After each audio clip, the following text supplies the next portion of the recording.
তাদের সমাবেশে স্লোগান দিচ্ছে, জাতির পিতা শেখ মুজিব, ঘোড়ার ডিম ঘোড়ার ডিম, আমাদের পিতা ইব্রাহিম। তো কত অকৃতজ্ঞ যারা এই স্লোগান দিচ্ছেন। যিনি এই দলটাকে প্রতিষ্ঠা করেছেন, যদি এই শেখ মুজিবের জন্ম না হইতো, বাংলাদেশ যদি স্বাধীন না হতো, তাহলে হয়তো মেজর থেকে লেফটেন্যান্ট কর্নেল হয়ে রিটায়ার্ড করে বাড়িতে চলে যেতে হইতো। যদি এই বাংলাদেশ না হইতো, তাইলে তার স্ত্রী বাংলাদেশে প্রধান রাজনৈতিক একটি দলের নেতৃত্ব দিলেন, দেশের 2-3 বার প্রধানমন্ত্রী হলেন। এটা কি সম্ভব হতো? হতো না।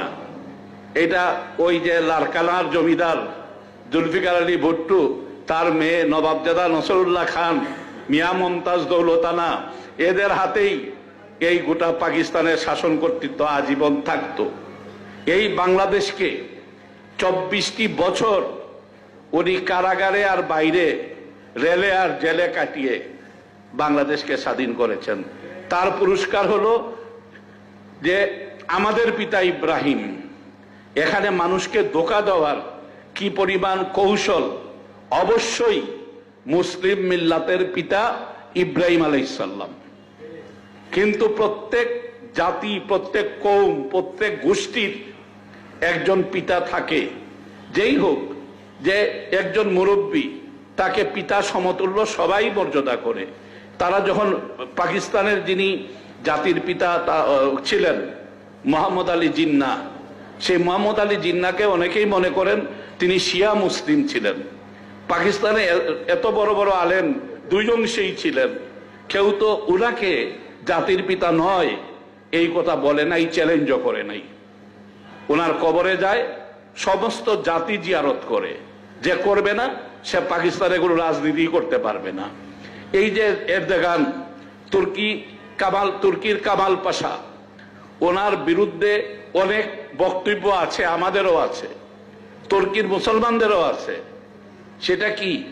যে উনি আইন করে হেজাব পরা, বুরকা পরা নিষিদ্ধ করেছেন।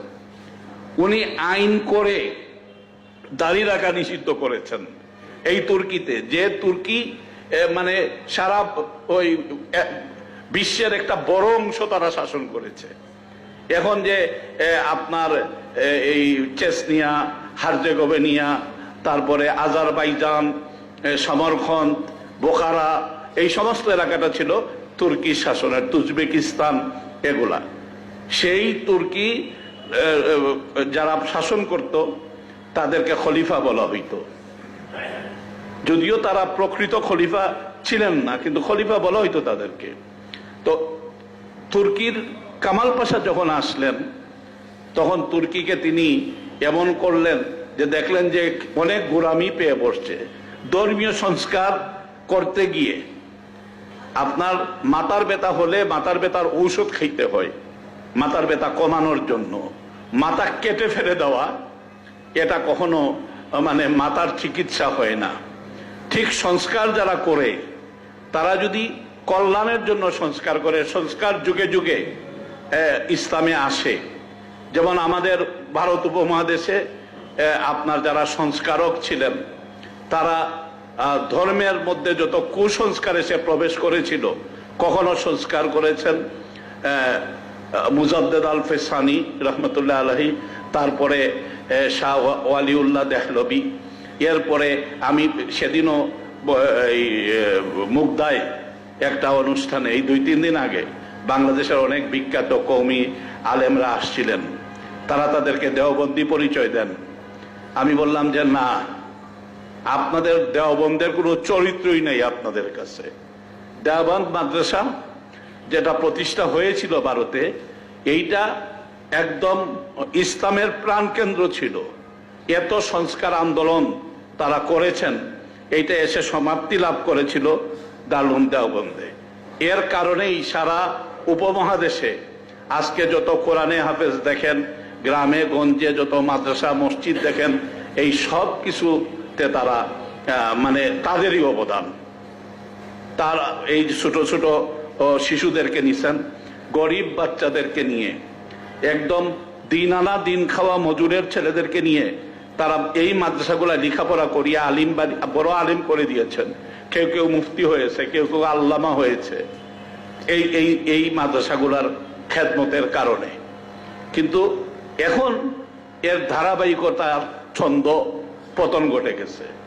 তার কারণ হলো যে যদি খারাপ এবং ভালো, অন্ধকার আলো একসাথে মিশ্রিত হয় না, যদি ওইটা মিশাইতে যান তখনই ওইটা নষ্ট হওয়ার সম্ভাবনা থাকে। তুর্কিতে সংস্কার করার কথা বলে কামাল পাশা অনেক কাজ করেছেন, যেটা কোনোভাবে যার ইমান আছে তারা মানতে পারে না। কেউ তারপরেও তাকে তুর্কি বীর কামাল পাশা বলা হয়।